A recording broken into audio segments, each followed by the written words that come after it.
11절 보시면 고린도인들이여 너희를 향하여 우리의 입이 열리고 우리의 마음이 열리고 우리 마음이 넓어졌도다 라고 말을 하고 있습니다. 지금 12절 우리 한번 다시 또 읽어볼까요? 시작.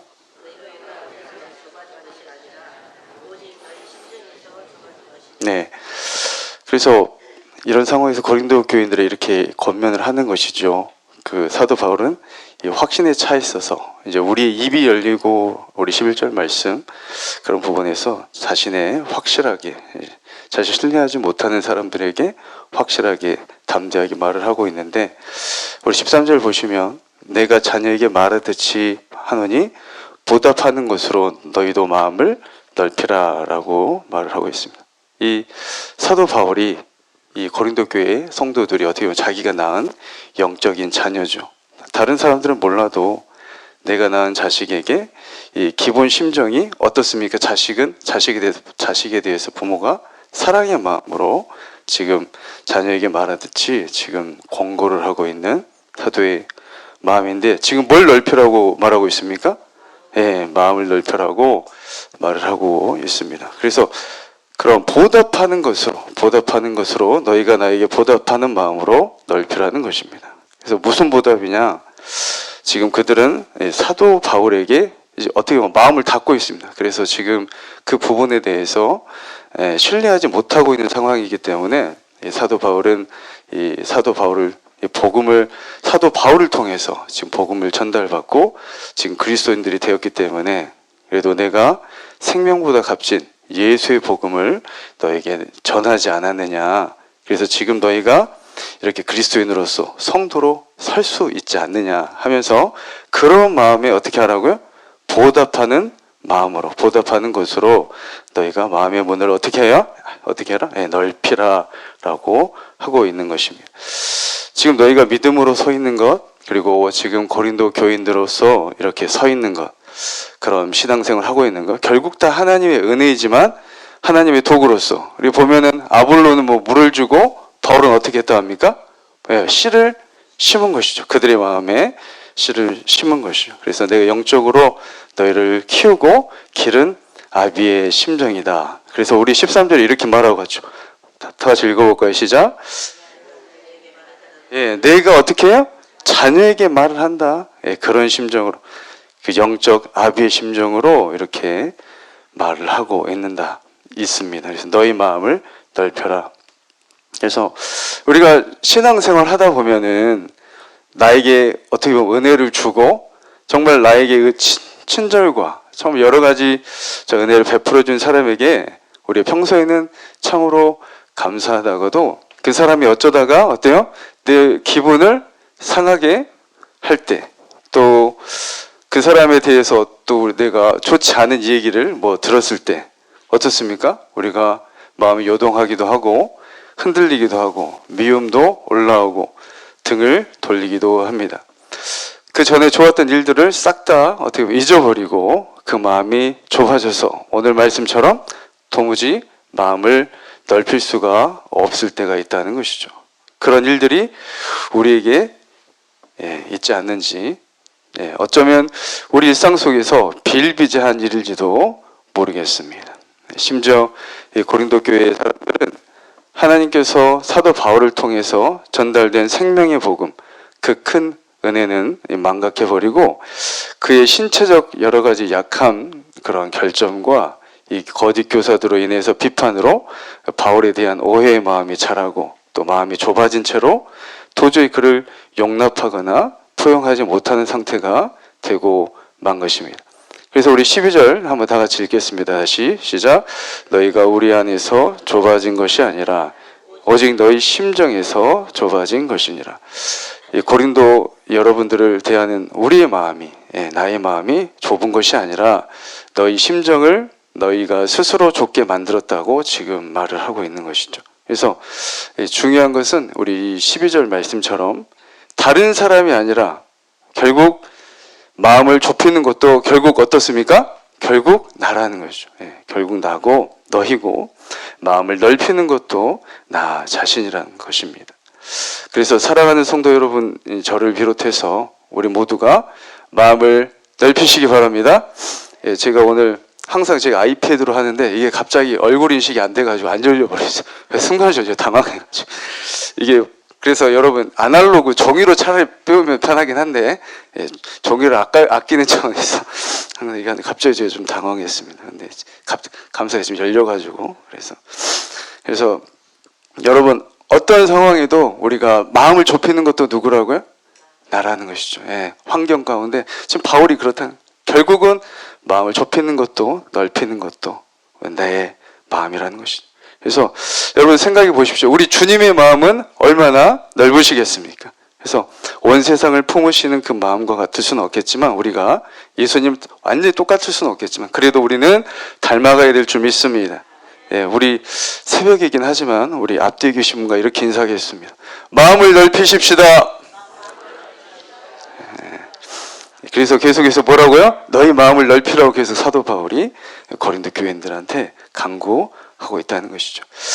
그리고 우리 이제 14절부터 우리 18절까지는 이 그리스도인의 가치관에 대해서 말씀하고 있습니다.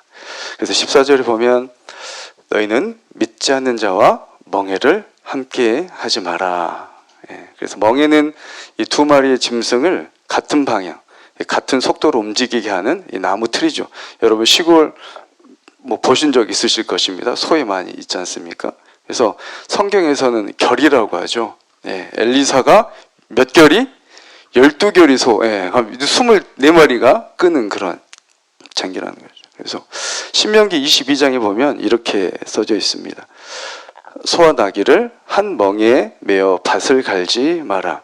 이 멍에의 부분을 이 결혼이나 또 동업으로 이야기하기도 많이 하는데요. 그 이상의 의미가 있습니다. 소와 나귀, 이 종자가 다르듯이 결국 그들의 목적지가 다르다는 것이죠. 우리의 가치관의 문제이고 인생의 최종 목적지에 관한 문제이기 때문에 우리 14절부터 우리 16절까지는 극명하게 대립되는 이 상징을 통해서 하나님 나라의 백성, 그 구별된 삶을 강조하고 있습니다. 이 세상 속에서 이 고린도 교회 지금 사람들은 말씀으로 이 분별하고 이 구별된 그런 삶을 살았다면 문제가 없었을 텐데, 그들이 세상을 살아가는 크리스천으로서 말씀에 대한 기준과 이 기독교적인, 요즘 말로 하면은 이 기독교적인 가치관이 약했기 때문에 이 예수를 믿으면서도 우상 숭배하고 제사 참여하고 그 세상 사람과 다를 바 없는 육체의 소욕을 따르는 삶을 살았다는 것이죠. 우리 이제 다음 이제 매일 성경이 이제 에레미야서인데요. 그 시대처럼 에레미야서도 하나님을 잘 섬겼어요. 그런데 왜 하나님의 심판이 결국 이르렀나? 하나님도 잘 섬기고 누구도 잘 섬겨요? 바알도 잘 섬기는 거예요. 하나님도 잘 섬기고 또 누구도 잘 섬깁니까?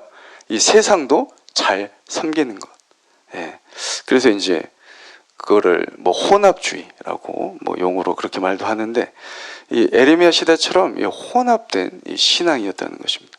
그렇다고 이 세상 사람과 뭐 교제를 하지 말라 그런 의미가 아니고, 예수 그리스도의 가치, 그것을 절대 기준으로 삼고 세상의 가치관에 물들지 말아라, 혼합되지 말라고 하는 것입니다. 그 이유가 무엇입니까? 우리의 신앙 여정에 대해서 우리의 가치관은 이 땅, 이 세상이 아니라 이 하늘의 소망, 바로 영원한 하나님 나라인 줄 믿습니다. 그 사도 베드로의 고백처럼 우리 믿음 생활의 결국은 바로 영원 구원이기 때문인 것이죠. 우리 그래서 14절부터 한번 보면은 의와 불법이 어찌 함께하며, 예, 옳고 그름, 의와 불법, 이 우리가 죄라고 생각하는 것을 세상 사람들은 어떻게 여길 수 있어요? 죄로 여기지 않은 게 굉장히 많죠. 예, 그래서 이 의와 불법, 옳고 그름의 기준이 다르기 때문에 어찌 함께하며, 또 빛과 어둠이 어찌 사귀며, 이 존재 근원 자체가 다른 것이죠. 빛이 있는 곳엔 어둠이 있을 수 없고, 어둠이 있는 곳에는 빛이 아직 들어가지 않은 것이죠. 그래서 존재의 근원 자체가 다르다.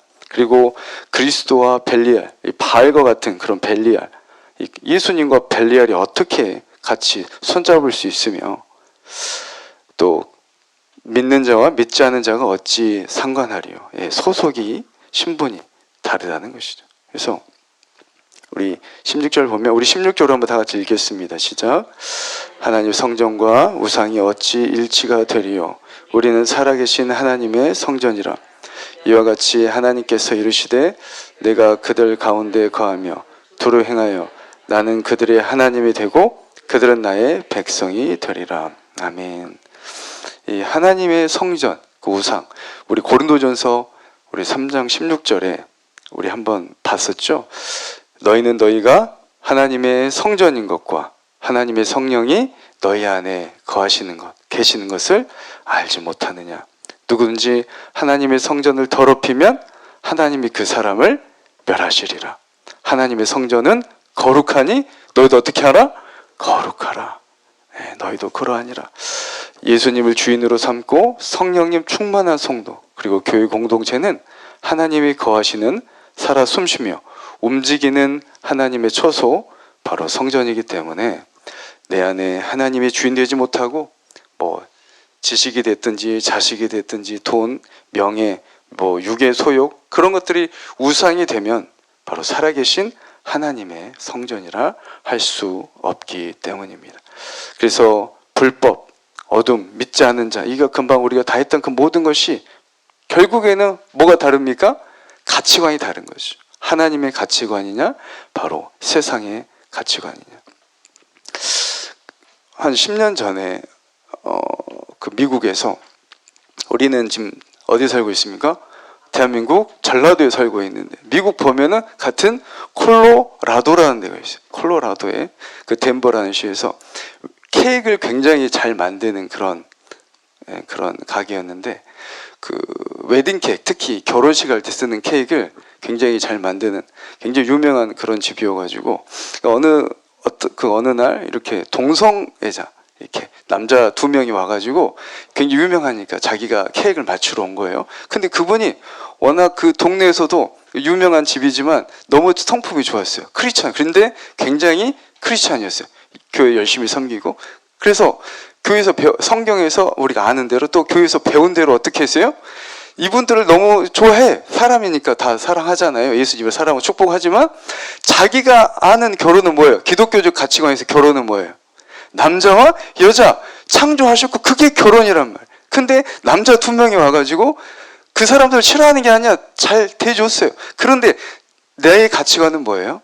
자기의 결혼이라는 것은 남자 여자의 결혼이다 보니까 내가 크리스천으로서 이런 사람입니다. 여러분 뭐 미워하고 싫어하는 게 아닌데 그런 가치관이 있기 때문에 제가 결혼이라고 써야 되잖아요. 웨딩 이렇게 하고 써야 되는데 할 수가 없는 거예요. 그래서 간곡하게 왜 그래요? 사람 미워하는 게 아니잖아요. 그 사람들을 우리도 마찬가지입니다. 뭐 그런 것들을 미워하는 게 아니죠. 우리 사람들을 하나님 사랑하지만 가치관이 어때요? 나는 하나님의 가치로 사는. 결혼은 어떻게 돼요?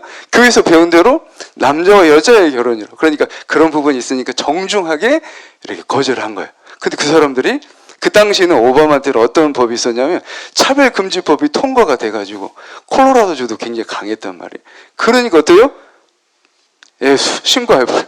그래가지고 거기는 이제 이게 형법이 아니잖아요. 민법으로 했는데 미국은 굉장히 이게 그런 법이 비싸기 때문에 이게 재판을 해야 되잖아요. 그러니까 재판을 하는데 이제 사람들이 그 동성애자로 와가지고 그 가게 앞에서 막 이런 차별을 막 하는 막 가게로 피켓 들고 막 하니까 장사도 어때요? 안 되는 거예요. 굉장히 힘들어가지고 그러나 과목할 수는 없잖아요. 자기 막 전쟁을 털어가지고 이제 그런 법정 싸움을 하게 된 거예요. 그런데 그게 이제 어떻게 알려지게 된 거예요. 그러니까 엄청 힘들었는데 전국 각지에서 어때요? 믿는 분들이 미국은 그런 게 잘 돼요. 펀드 같은 게 막 인터넷에서 엄청나게 모금돼가지고 그 법정 비용이 미국은 비싸거든요. 굉장히 그런 게 막 몇 억씩 드는 게 막 인생이 막 끝날 정도로 그렇게 힘든데 전국 각지에서 이게 펀드가 오거든. 그래 그걸로 후원해가지고 결국에는 감사하게도 이렇게 계속 하다가 돈이 많이 들잖아요. 하다가 대통령이 바뀐 거예요. 그 법이 바뀐 거예요. 그래가지고 다시 나왔어요. 그런 일들이 있었어요. 그래서 가치관이 정말 중요하구나. 가치관 우리가 이렇게 세상 속에서 나 돈 돈을 내가 벌려고 그 가치관을 버리면 어떻게 돼요? 돈을 버는 거예요. 그러나 나는 어떻게 됩니까? 이 고린도 교인들처럼 내 가치관이 굉장히 중요한 거예요. 그리고 또 하나님께서 기독적으로 또 도와주시더라고요. 그게 뉴스에도 나오고. 그래서 구별된 삶의 부분에 대해서 우리 14절부터 이렇게 계속 얘기하고 계신 것이죠. 우리 17절 말씀 한번 다 같이 읽겠습니다. 시작. 그러나 너희는 그들 중에서 나와 따로 있고 부정한 것을 만지지 말라. 내가 너희를 영접하여, 계속 18절, 너에게 아버지가 되고 너희는 내게 자녀가 되리라. 전능하신 주의 말씀이라. 아멘. 아멘. 예. 아버지께, 우리는 이제는 하나님이 우리 아버지시고 나는 하나님의 자녀인 줄 믿습니다. 네, 하나님이 하신 일, 하나님이 예수님을 통하여서 새 언약을 주시고 내가 이제 하나님의 자녀가 된 줄 믿습니다. 그런 자녀는 이 교회에서만이 아니고 어때요? 세상 속에서 빛과 소금으로 내가 없어질 진정. 물속에서 나 어떻게 이번에 우리 김장했지 않습니까? 여러분, 바닷속에서 염분이 몇 %밖에 없냐면 3%밖에 없다 그래요. 3%가 무너지면은 바다가 썩는 거예요. 그 3% 때문에 바다가 자동작용을 하듯이 바로 그리스도인 어떤 가치관 내가 살아갈 것이냐. 내가 세상 가치관, 물질적인 가치관이면 하나님보다 뭐가 더 큰 거예요? 그게 더 큰 거예요. 거기로 끌려가는 거예요. 그러나 내가 분명히 말씀의 가치관으로 서 있다면 그 사람처럼, 그 K의 사장처럼 하나님의 가치관을 수호하는 것이죠. 그래서 우리는 구별된 삶을 살기 위해서 다니엘처럼 뜻을 세워야 될 줄 믿습니다. 여러분 잘 아시다시피 마지막으로 다니엘 끌려가잖아요. 포로로. 그래서 왕이 제공하는 진미와 우상 숭배하고 내려오는 그 엄청난 좋은 음식과 고기를 먹으라고 해요. 그런데 다른 청소년들은 어때요? 다 거기에 순복하는 거예요. 왜? 목숨을 살아야 되기 때문에. 그런데 다니엘서 1장 8절에 다니엘과 세 친구들은 어떻게 했어요? 하나님을 믿는 자였어요. 가정교육 잘 받은 것 같아요. 제가 봤을 때 이렇게 여러분 잘 아시는 말씀인데 읽어드리겠습니다. 다니엘서 1장 8절. 다니엘은 무엇을 정하여? 뜻을 정하였다. 무슨 뜻입니까? 하나님에 대한 뜻이다. 내가 목숨이 달아나고 내가 세상 가운데 어떻게 될지라도 나는 하나님의 사람이라는 거죠. 다니엘은 뜻을 정하여 왕의 진미와 그의 마시는 포도주로 자기를 어떻게 했다고요? 오늘 말씀처럼 더럽히지 않았다는 거예요. 더럽히지 않았다. 그래서 뜻을 정하였더라. 그래서 이방의 왕에게 인정받는 것보다 하나님, 우리 만왕의 왕이신 하나님 앞에서 깨끗하게 사는 것이 더 다니엘에게는 중요했다는 것이죠. 그래서 하나님을 따르는 뜻을 정하고, 그래서 우리도 다니엘처럼 뜻을 정하는 우리가 되길 원합니다. 세상 가운데 하나님의 뜻으로, 하나님의 가치관으로 살고자 했던 이 다니엘과 세 친구, 바로 세상을 기쁘게 하고 사람을 기쁘게 하는 게 아니고 누굴 기쁘시게 합니까? 하나님을 기쁘게 하는 다니엘의 심령이 저 여러분 가운데 충만하길 원합니다. 그래서 하나님을 그 뜻을 구하는, 그래서 사도 바울도 똑같은 말을 합니다. 갈라디아서에서 이렇게 말해요. 이제 내가 누굴 좋게 하랴? 사람을 좋게 하랴. 하나님을 좋게 하랴. 사람을 내가 진짜 좋게 하고 하나님보다 사람을 좋게, 너희들 좋게 했다면 내가 어떤 종이 아니에요? 하나님의 종이 아니니라 라고 말을 하고 있어요. 그래서 하나님의 뜻을 구하는 하나님의 가치관으로 세상 속에서 빛과 소금으로 삶을 사는, 그리하여 결국 다니엘과 세 친구처럼 믿음으로 승리하는, 그래서 저와 여러분 되시기를 주님의 이름으로 축복합니다. 우리 기도하겠습니다.